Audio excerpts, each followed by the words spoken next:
and I'm recording, so just keep that in mind. If you have a reputation to uphold, don't say anything too crazy. Let me go into presenter mode.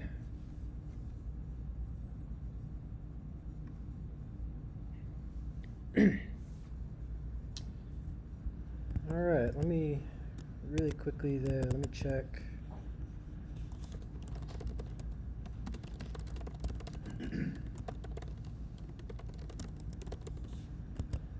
Aaron, if you could check the Slack, see if anyone there's any issues I haven't really tested.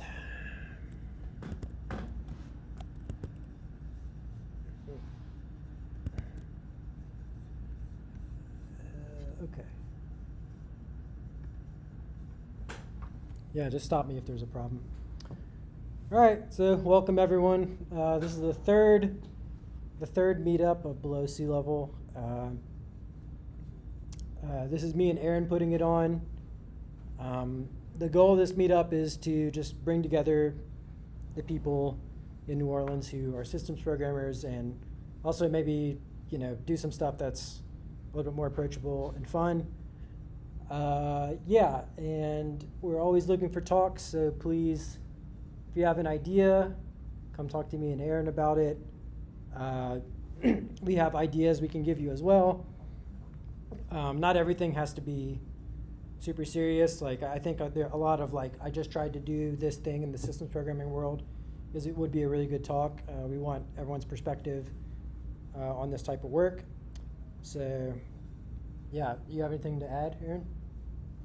Okay, great. Let's just get started.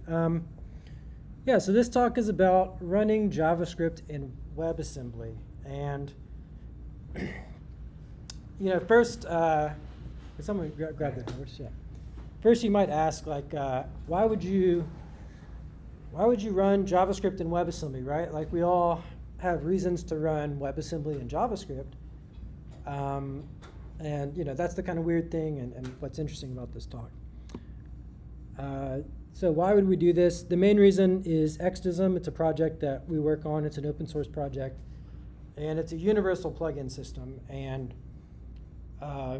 it allows you to write plugins that you can embed in any language, and you can write the plugins in any language that support WebAssembly.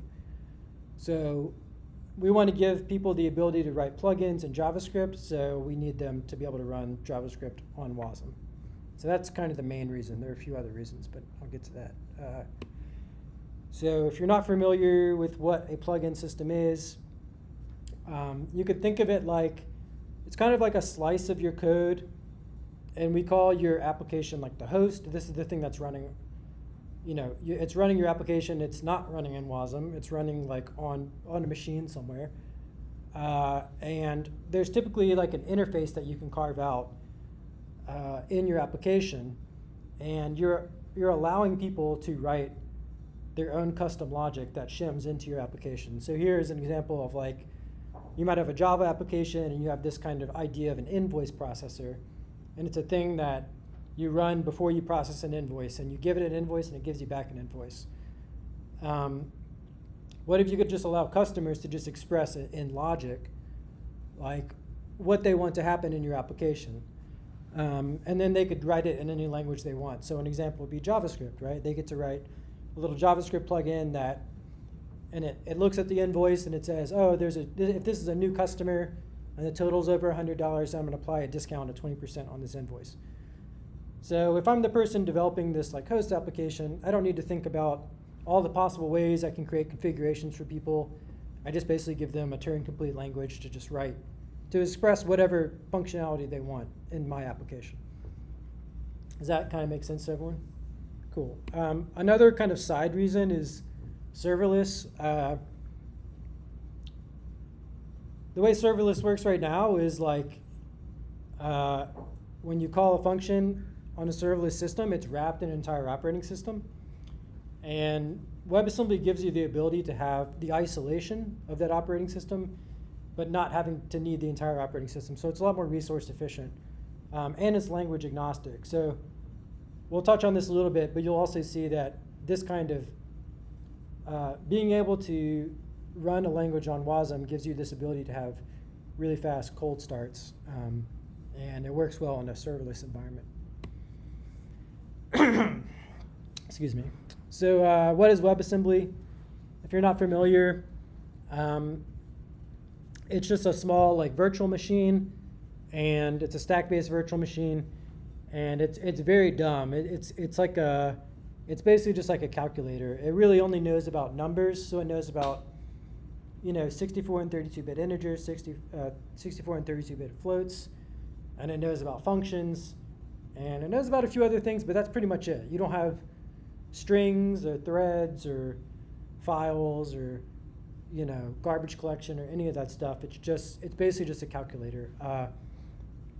On the right is an example of what's called Watt, and it's like a sort of one-to-one representation of what's in the WebAssembly. It's kind of like the assembly language of WebAssembly.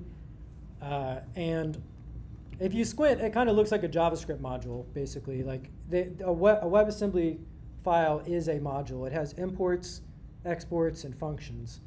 And like JavaScript, you can import things. You can import functions, and you can export functions. You can define like sort of private functions. And in this example, like what is showing here is like, because WebAssembly can't do anything, if we want to log something into the console, we need to actually ask someone to give us a console log, right? So if we ran this in the browser would say, here's my console log, now you can use it. And this might seem kind of crazy, but it's really nice to have this kind of, by default, WebAssembly can't do anything. It's a very secure and performant way to do things.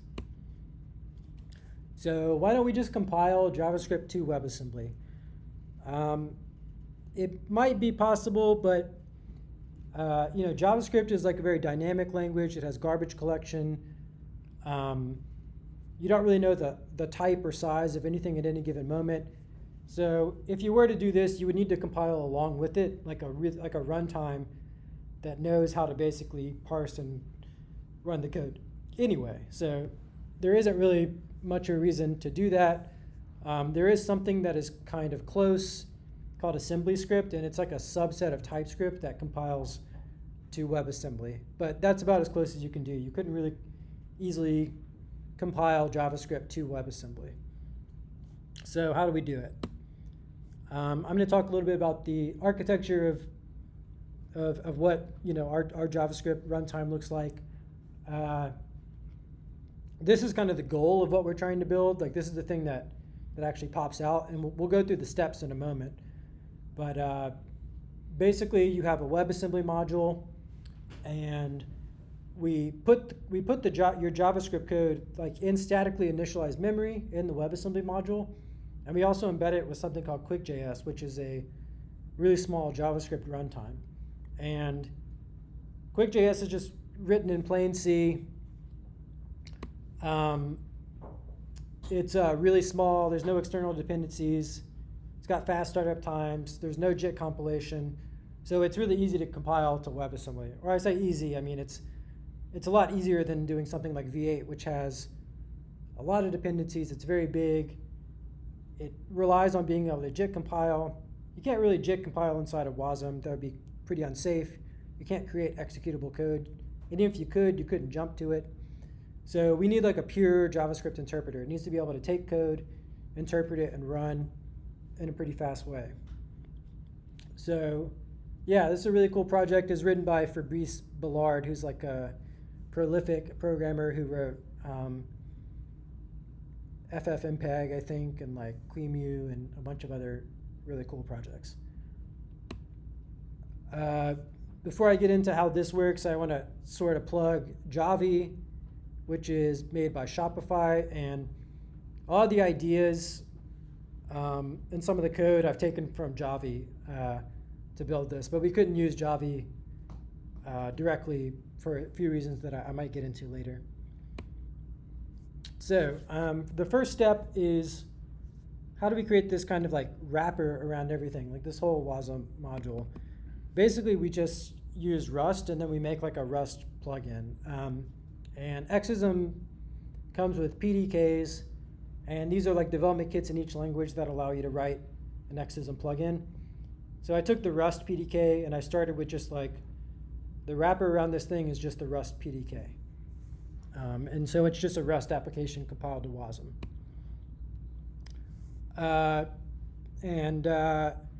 Yeah, so the JavaScript, you actually need to be able to communicate with Extism, right? You need to be able to pass data back and forth. You need to be able to do things like console.log. So how do you do all this stuff? Like, how do we implement these parts of the PDK? We do that through QuickJS bindings. So we're using a Rust wrapper around QuickJS here, and it's like kind of a forked version of QuickJS that we can compile to Wasm, but this allows us in Rust to create JavaScript objects. So here I'm like creating all the console.log, and the first thing I do is I create a function, and the QuickJS bindings allow us to do something called wrap callback, which is basically just like, it's like a trampoline for, you write a Rust function and it wraps it in a JavaScript function. So we have a Rust function here, and I can kind of orchestrate JavaScript from this function, and inside of it I just call Extism PDK info, which is like kind of the console.log. I'm just printing out, I'm just getting a string as an argument. So it gives you the args for the function that the person called. I'm getting just the first one, and I'm just saying, I'm just going to assume the first one's a string. I'm going to take that out, and then I'm going to pass it to console log, and then I'm going to return a JavaScript object for undefined. Does that kind of make sense? So it's like from Rust, you can create JavaScript objects, you can create JavaScript functions, all that kind of stuff. Then I'm going to create the console, like the actual console object, and I'm going to attach the log function to it, and then I'm going to set that as a global variable. So now my JavaScript can call console.log, and it basically calls this Rust under the hood. So you just go through and you just do that for everything that you want in your runtime. Here's like the input, Extism input function. This is how we get parameters into Extism through a function. So it's kind of the same thing. I'm just pulling in, I'm using Extism load input and just turning that into a string, and then I'm returning into a Rust string, and then I'm returning a JavaScript string from that Rust string. And yeah, that's the input string here part. Does that make sense? So we just do that for every like sort of runtime function that we want. Let's talk about compilation. So when you actually like create this Extism plugin, use this tool Extism.js that we created, and you pass in your JavaScript, and then out pops the WebAssembly module. And we're going to go through the steps of how that happens. First, we start with what's called the core, and the core is just, all it is like that Rust plugin with QuickJS inside of it, and everything is just kind of initialized to 0. It's just, it doesn't do anything. There's no JavaScript code in it. All it is like, you can think of it just like it's just a JavaScript interpreter inside of a Rust application just ready to go. And I put these little boxes to represent like pages and memory. Like WebAssembly has, memory and pages, kind of like a machine. And this will just help us track like the state of the machine. But it starts off where you have no memory allocated. This thing is just a blank slate. So the first thing we do is you pass in some JavaScript, right? So we basically inject it into the static memory of the core module. We just inject the actual text. So now you have some memory that's been set. Your JavaScript code is in there in text form. Then what we do is we actually evaluate. We run the WebAssembly module, and we call eval on that code in the JavaScript world. So we actually evaluate the code with the QuickJS interpreter, and at that point, QuickJS is going to parse all that code. It's going to create bytecode for its little internal virtual machine. It's going to set all sorts of memory and stuff, but it's basically creating a bunch of memory and all your functions, all your compiled functions and everything for JavaScript. So it does all the parsing and compiling for you, And right now we're just at this point where we haven't like actually called any code, we've just evaluated all the code. Makes sense? And then we go to the shim step. And the shim step is kind of something that we have to do for Extism, which is we go in and we look at these JavaScript objects that QuickJS created, and then we find the exports. So you know your JavaScript object, your JavaScript code, any code that you export in JavaScript, the host system can call those functions. So it exposes them to the host system. So the way that we do that at compile time is we look through all the exports in the code, and then we compile a one-to-one WebAssembly function that just calls that JavaScript function. And I can kind of show a little bit what that looks like. It's kind of funny. I think it's funny. But basically it's just we just like inject 3 WebAssembly instructions into the, oh shoot. Look at that calendar. Nice. It's the nice clean calendar of a developer. No meetings. Ah, damn it. Sorry, I'm trying to, how do I get back to the screen? There we go. Push the, there we go. Yeah, so in this step we're going to get the names of the functions that are exported, and we just compiled this little, I call it a thunk, a little function export in Wasm that sets the name of the function name in JavaScript, and it basically just puts these 3 instructions in. It just says push on the stack the ID of the function, and then do a call instruction to our special invoke function. And the special invoke function is like, it's a little magic function that, given the ID of the export, it goes and gets the export names, and then it just sorts them. So it sorts them on compile time and at runtime, and basically the ordering just depends on which one it's going to call. And all it does is it just takes that function name and just basically calls the function. It evals the JavaScript code to call the function. So it's like a pretty hacky, simple little way to expose these to the WebAssembly layer. Yeah, so we compile our thunk functions, and the last step is called Wisering. And this is like really, this is kind of the magic sauce. There's a library called Wiser, and it allows you to, really cool thing about WebAssembly is like all the state in the machine is just kind of in one linear piece of memory. And because of that, it's very easy to track the whole state of the machine. It's also easy to dump it out to disk. So what Wasm does, it allows you to evaluate partially a WebAssembly module and then just dump it out to disk and then load it later. So basically what we've done is we've like frozen the program in time, dumped it to disk, and then now it's just a new Wasm file that's been executed right up to the point of where we call our function. So that can make it really fast because, you know, normally when you run like node whatever, it's got to go through your entire application, it's got to parse all that code, it's got to do all that stuff, right? This is just like, we've already done all that, we froze the program, and then we dumped it to disk. So as fast as you can load it from disk is about as fast as you can boot from cold start. I actually went and looked at kind of like, I don't have any like really good benchmarks yet. I mean, I did this like a few hours ago.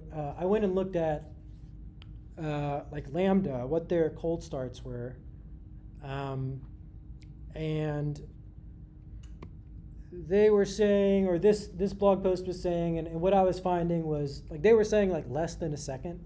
This blog post was saying like between 400 and 700 milliseconds. This chart suggests JavaScript is around the 250 millisecond mark.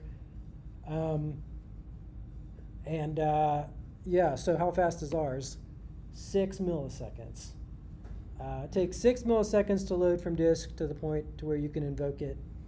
So it's a good order of magnitude or more, or a couple orders of magnitude faster. It just takes a few microseconds to invoke the function of overhead. So it's pretty fast. I think we can make it a lot faster. So that also kind of just answers like why you would maybe use this for like a serverless environment, because yeah, it can be very fast to just load from nothing. And I think that's it. So we'll just jump to questions at this point. Anyone have any questions?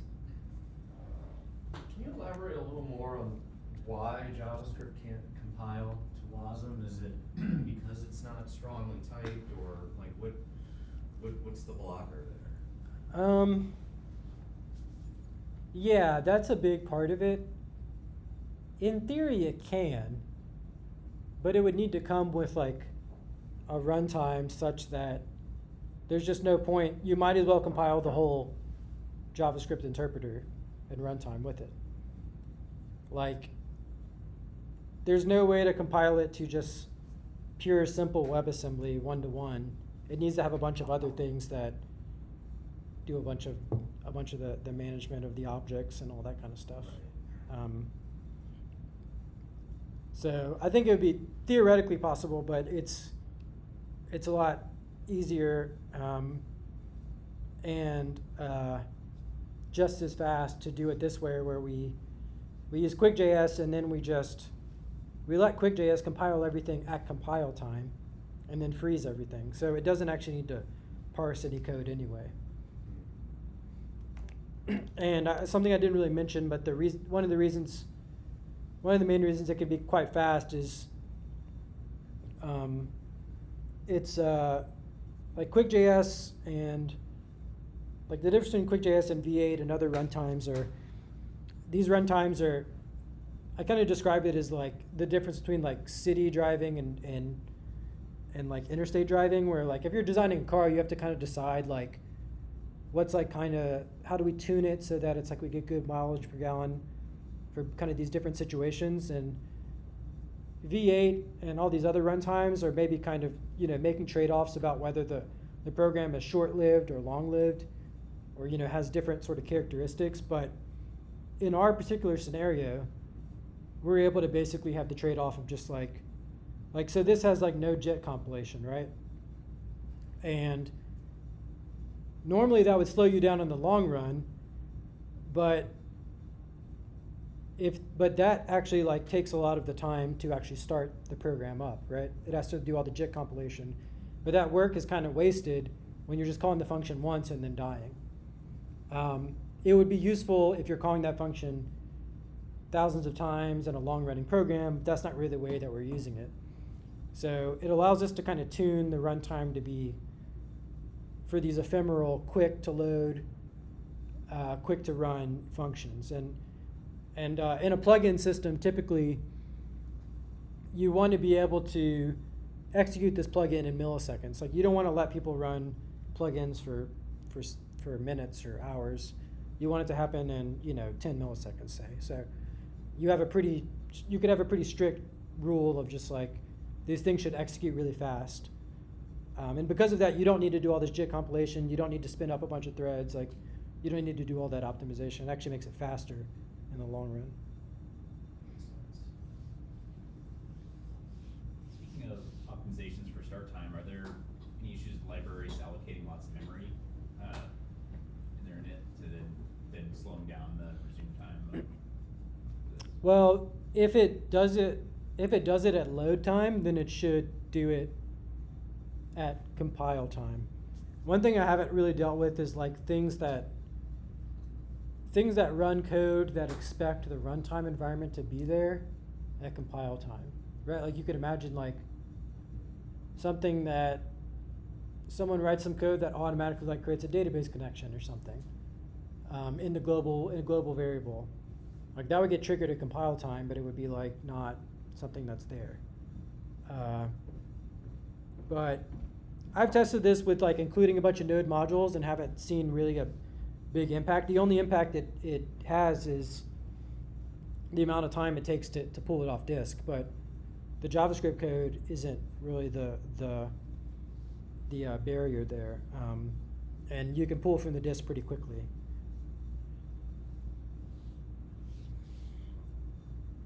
But I think I can make it faster, and also I think, you know, Wasm Time is working on, I said there's no JIT, but like Wasm Time itself has a JIT, and Wasm Time is working on like a baseline compiler JIT. So we'll be able to, for situations like this, use the baseline JIT, and it'll be the invocations and running the actual Wasm will be a lot faster for these short-lived scenarios.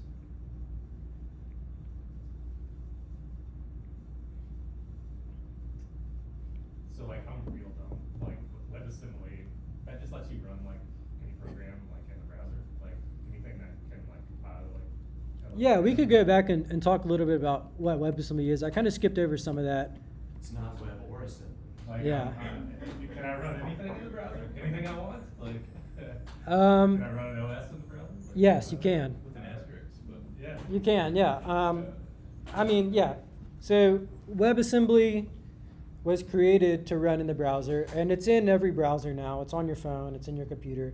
Okay. So It's embedded in there. It's a browser sort of, like the browser itself has to implement it, but it is like a standard. It's a standard, yeah. So what happened is somehow all the browser vendors got together and were like, this all started in the days of like ASM.js, Assembly.js. Have you ever heard of that? Like they were writing like a subset of JavaScript that you compile from C to this subset of JavaScript, and it was designed to be very fast, but like just wacky and hard to read, you know? So it's like, so they were creating this like they were basically just trying to create like a assembly like target for the web, right? Where it's like this like really obfuscated, hard to read JavaScript that runs really quick, and they were able to do things like run Doom in the browser and stuff like that. Instruction set, like Yeah, they were. JavaScript for, like, But they were treating JavaScript like an instruction set, basically. Okay. And then eventually people were like, hey, what if we actually just like came up with like an instruction set that was like performant,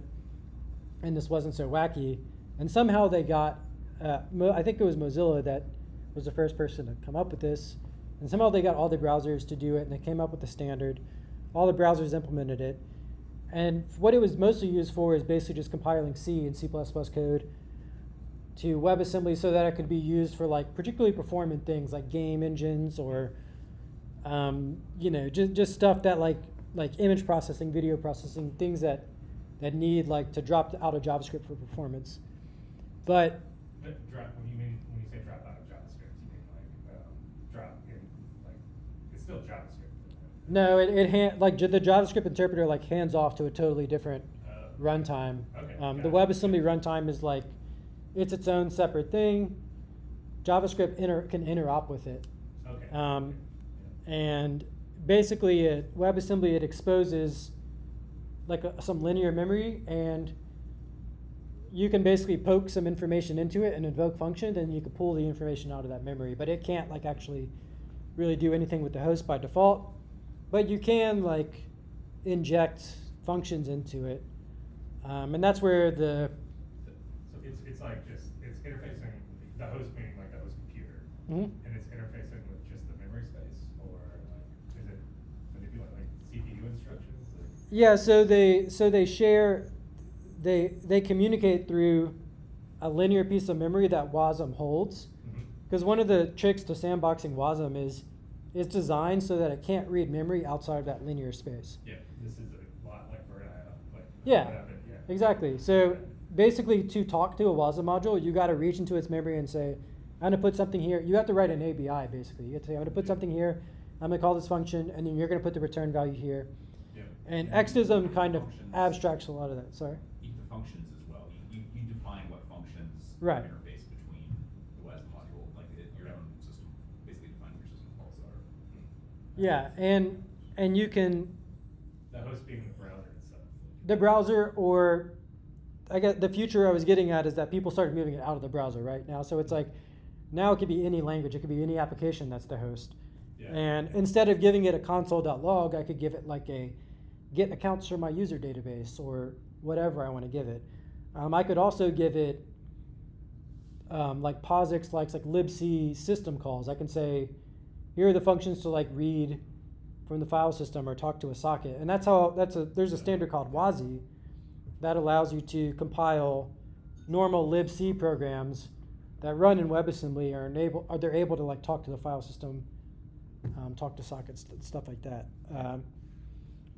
So that's how they're like different system interfaces. But by default, it doesn't come with that. Like you have to actually give it that ability.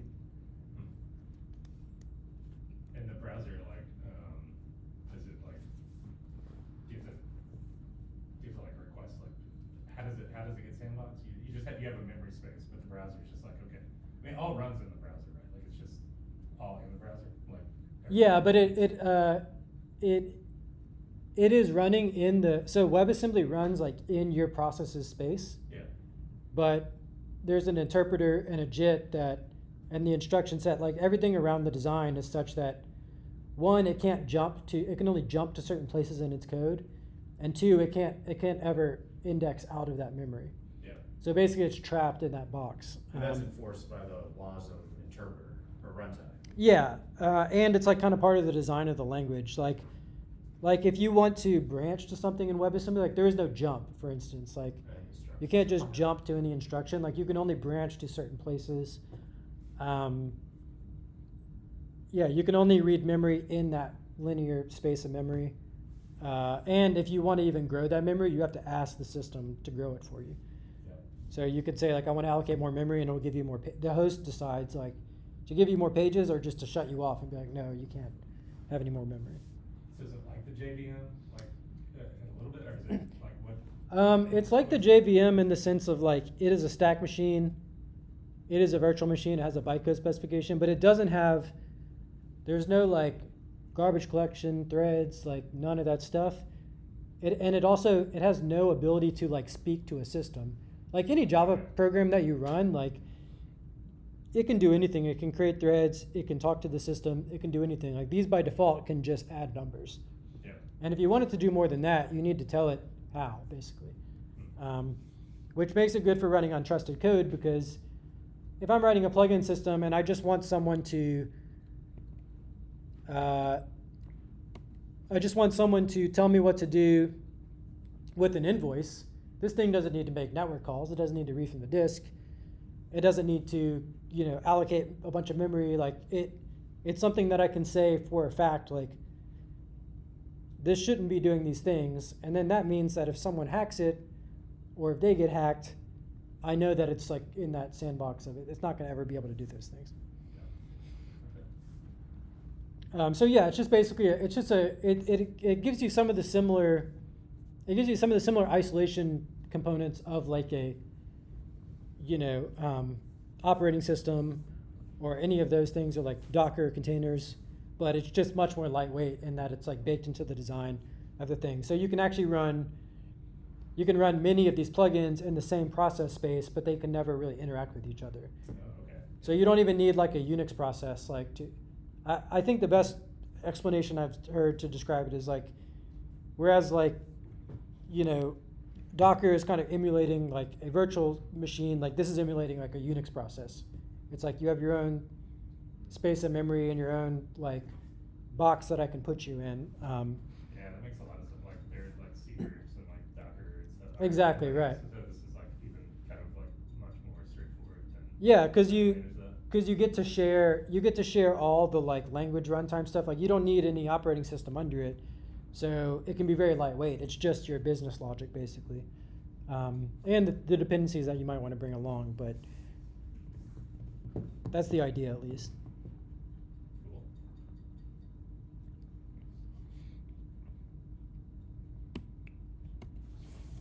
Any other questions? Are there questions online? Is anyone online? Yeah. Yeah, Ryan's on there, he No questions. Okay, cool. Well, So we can say whatever we want. that's it. You're gonna talk smack about NOLA devs now? Well, that's it. See you guys next time. Before we, Oh yeah, sure. next time is June 4th, maybe. Robert's gonna talk about semantic search, so that should be cool. He's on blowsealevel.com. Yeah. And, August and September are really great times to give a talk. Mhm. It's hot, everyone wants to be inside. Yeah, Robert's gonna talk next time, and then we'll have Neil talk, but, yeah, don't forget to come ask us to do a presentation. Thank you.